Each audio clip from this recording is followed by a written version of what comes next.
سعادة نطهى. عليكم ورحمة الله وبركاته.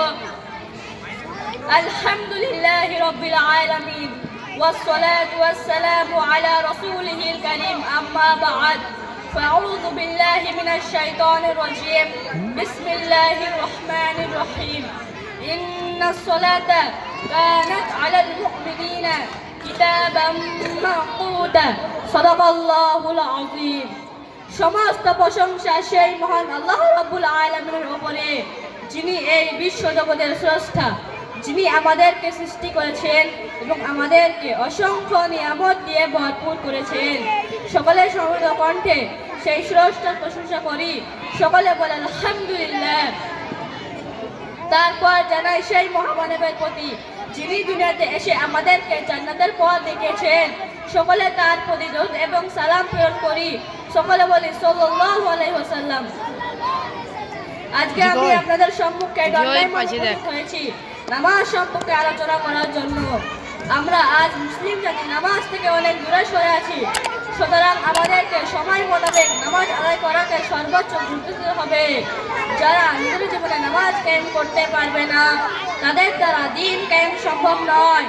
বিশেষ করে যখন আমরা কাজের মধ্যে ব্যস্ত থাকি এবং জামাতে নামাজের সময় হয়ে যায়, তখন জামাত না ধরে আমরা বলি যে আমরা পরে নামাজ পড়ে নেব, কিন্তু দেখা যায় পরে কখনো কখনো জামাতবদ্ধ হয়, নামাজ পড়া হয় না, বরং একা একা পড়ে নেওয়াটা শরীয়তে দৃষ্টিতে খুবই অন্যায়, আপত্তিকর।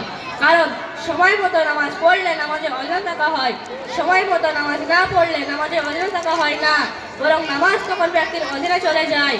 যখন ইচ্ছা তখন নামাজ পড়লে নামাজ হয় না, তাই আমাদের নামাজে গুরুত্ব দিতে হবে। একজন মুমিন কখনো নামাজকে নিজের অধীনে হতে পারবে না, বরং তাকে নামাজের অধীনে থাকতে হবে, নামাজের নির্দেশ অনুযায়ী চলতে হবে। নামাজের মর্যাদা অনেক উপরে, নামাজের ও কাজের মর্যাদা সমান নয়।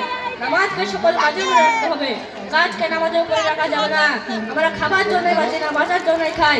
তার নিজের ইচ্ছা বা খেয়াল খুশি মতো নামাজ পড়ার কোনো সুযোগ ইসলামে নেই।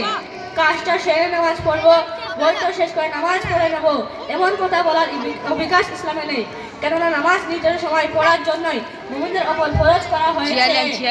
যথাযথ সময়ের মূল্য দেওয়া অন্যতম একটি গুণ সূরা নিসা 103 এবং একটি হাদিস হযরত আব্দুল্লাহ ইবনে মাসউদ তিনি বলেন, আমি জিজ্ঞেস করলাম, হে আল্লাহর নবী, কোন কাজটি জান্নাতের নিকটবর্তী করে দেয়?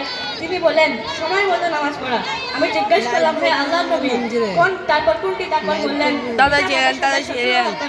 আমি আবার জিজ্ঞেস করলাম, হে আল্লাহর নবী, তারপর দেখ আমরা পেলাম ওই কোনো বসে নাই দেখ আল্লাহর পথে জিহাদ করা মুসলিম শরীফ। আল্লাহ তাআলা মুসলিমকে সঠিক তরিকা সঠিক সময়ে নামাজ আদায় করা আমরা জানলাম ফরজ নামাজ আদায়ের পাশাপাশি নফল নামাজ আদায় করার তৌফিক দান করুন। নামাজকে পরকালের নাজাতের ওসিলা বানিয়ে দিন, আমিন। আসসালামু আলাইকুম ওয়া রাহমাতুল্লাহি ওয়া বারাকাতুহু। ওয়া আলাইকুম আসসালাম।